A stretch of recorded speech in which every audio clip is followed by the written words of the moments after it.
बाक्सा जिल्ला सीमान्त चेतना मन्चनि बानजायनायाव खुंजानाय गेलेगिरि सायख'नाय हाबाफारिया जोबनानै थाङो। फैगौ मार्च दाननि 25, 26 आरो 27 खालाराव खरुबजायाव गिबि खेबनि थाखाय खुंजानो गोनां सीमान्त क्रिया महोत्सवआव बाक्सा जिल्लायाबो गोख्रोङै बाहागो लागोनखौ नुनो मोन्दों।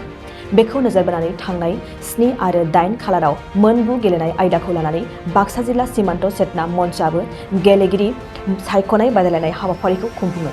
बे सायख'नाय बादायलायनाय हाबाफारिनि गेजेरजों हिन्जावसाफोरनि काबादि आरो हौवासाफोरनि भलिबलखौ लाफानानै सा 66 गेलेगिरि बिथांमोनखौ सायख'ना लानाय जादों होननानै मिथिहोदों सीमान्त चेतना मन्चनि रायजिक क्रिया प्रमुख कुलेन नाथ बिथाङा। सीमान्त चेतना मन्च पूर्वोत्तৰৰ অসম ৰাজ্যিক প্ৰান্তৰ যি প্ৰথম বাৰ্ষিক ৰাজ্যিক ক্ৰীড়া মহোৎসৱ অহা 25, 26, 27 মাৰ্চত হ'বলৈ গৈ আছে। তাৰেই প্ৰতিখন জিলাত আন্তঃৰাষ্ট্ৰীয় বৰ্ডাৰ এৰিয়াৰ থকা জিলাত বাছনি শিবিৰ চলিছিলে যোৱা 4 তাৰিখৰ পৰা, আৰু বাক্সা জিলাত 7 আৰু 8 দুইদিনীয়া কাৰ্যসূচীৰে চলিছে আৰু আজি সামৰণি পৰিল আমাৰ। এই সামৰণি অনুষ্ঠানৰ সম্পূৰ্ণ খেলুৱৈৰ যোগদান আছিলে প্ৰায় 300 জন, আৰু 300 জন খেলুৱৈয়ে অংশগ্ৰহণ কৰি 64 জন ল'ৰা ছোৱালী ইয়াত বাছনি হৈছে। আৰু এই বাছনি হোৱা ল'ৰা ছোৱালীসকলে প্ৰতিটো ইভেণ্টতে অংশগ্ৰহণ কৰিছে আৰু সুন্দৰ পাৰফৰ্মেঞ্চ তেওঁলোকৰ আছিলে। ইয়াত জিলা প্ৰশাসন আৰু আমাৰ যি জিলা ক্ৰীড়া বিষয়া তেওঁলোকৰ সম্পূৰ্ণ সহযোগিতা আছিলে, আৰু সেইকাৰণে আমি ধুনীয়াকৈ এই খেল নিয়াৰিকৈ চলাবলৈ সক্ষম হৈছোঁ, আৰু আমি সকলোলৈকে আন্তৰিক অভিনন্দন জনাইছোঁ।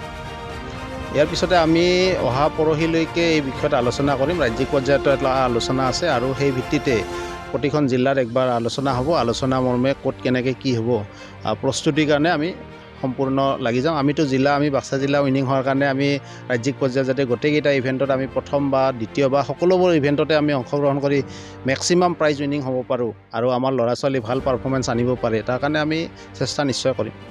गोजोनथाव खौरां। आसामाव थानाय बयनिख्रुइबो साबसिन सोलोंथाइ होग्रा मिरुफोरनि गेजेराव टेक बुस्टाराबो गंसे। क'क्राझार जिल्लानि सिङाव थानाय CST फिसारि मावख'नि साखाथियाव थानाय खारगावआव बे टेक बुस्टारा दङ। बेयाव बयनिख्रुइबो मोजांसिन सोलोंथाइ आरो नेम सोलिनाय गोग्गो थाखो खथानि सुबिदा दङ। सारा भारतनि गेजेराव सायख'जानाय बायदि सोलोंथाइजों सोमोन्दो थानाय फोरोंगिरिफोर दङ। टेक बुस्टाराव प्रफेशनेल जार्नालिस्ट आरो टेकनिकेल कर्सफोरखौ होनाय जायो। 24 घन्टा रैखाथिनि थाखाय मोजां सुबिदा आरो टेक बुस्टारा नोंथांमोनखौ सौहैहोगोन नोंथांनि थांखिसिम।